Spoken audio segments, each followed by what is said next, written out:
സെക്രട്ടേറിയറ്റിനു മുന്നിൽ വിവിധ ആവശ്യങ്ങൾ ഉന്നയിച്ച് ആശാ വർക്കർമാർ നടത്തുന്ന സമരം 12ാം ദിനത്തിലേക്ക്.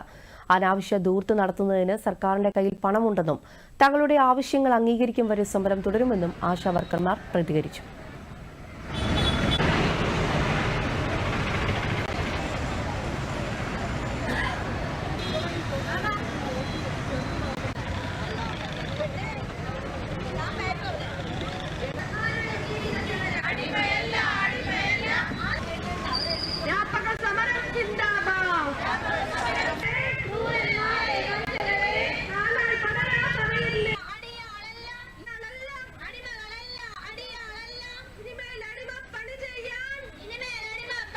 ജനങ്ങൾക്ക് വേണ്ടിയിട്ട്, സമൂഹത്തിന് വേണ്ടിയിട്ട് നമ്മുടെ ആയുസ്സും ആരോഗ്യം നഷ്ടപ്പെടുത്തിയെങ്കിൽ നമ്മുടെ ജീവിതകാലത്തിൽ നമ്മളെ പ്രൊട്ടക്റ്റ് ചെയ്യാനായിട്ട് ഇനിയുള്ള കാലം ഞങ്ങൾക്കൊരു തുച്ഛമായ വേതന, അത് മാത്രമല്ല ആവശ്യപ്പെടുന്നുള്ളൂ.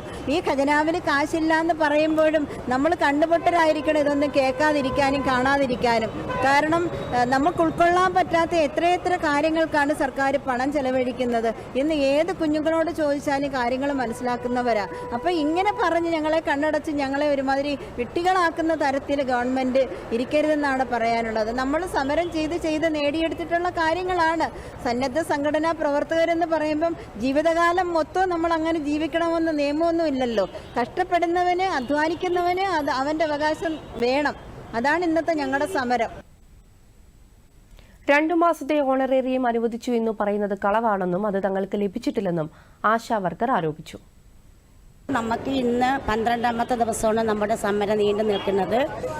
നമ്മുടെ സമരത്തിനെ അനുബന്ധിച്ച് പറയുകയാണെങ്കിൽ ഞങ്ങൾ ഈ ഫെബ്രുവരി 10ാം തീയതി തൊട്ട് ഞങ്ങൾ ഇന്ന് വരെ എല്ലാ ആശാന്മാരും രാവും പകലും ഇവിടെ കിടക്കുകയാണ്. ഞങ്ങൾ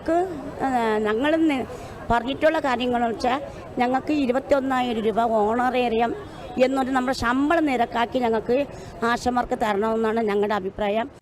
കേന്ദ്രത്തിൽ പോയി സമരം ചെയ്യാമെന്ന മന്ത്രിയുടെ പ്രസ്താവനയ്ക്ക് മറുപടിയായി ആദ്യം കേരളം ആവശ്യങ്ങൾ അംഗീകരിക്കട്ടെയെന്നും അതിനുശേഷം കേരളത്തിൽ പോകാമെന്നും ആശാ വർക്കർ പ്രതികരിച്ചു. നമ്മുടെ മന്ത്രി ഇന്നലെ പറഞ്ഞു കേന്ദ്രത്തിൽ പോയി സമരം ചെയ്യാമെന്ന്. ഞങ്ങൾ കേന്ദ്രത്തിലല്ല ജോലി ചെയ്യുന്നത്, നമ്മൾ കേരളത്തിലാണ് ജോലി ചെയ്യുന്നത്.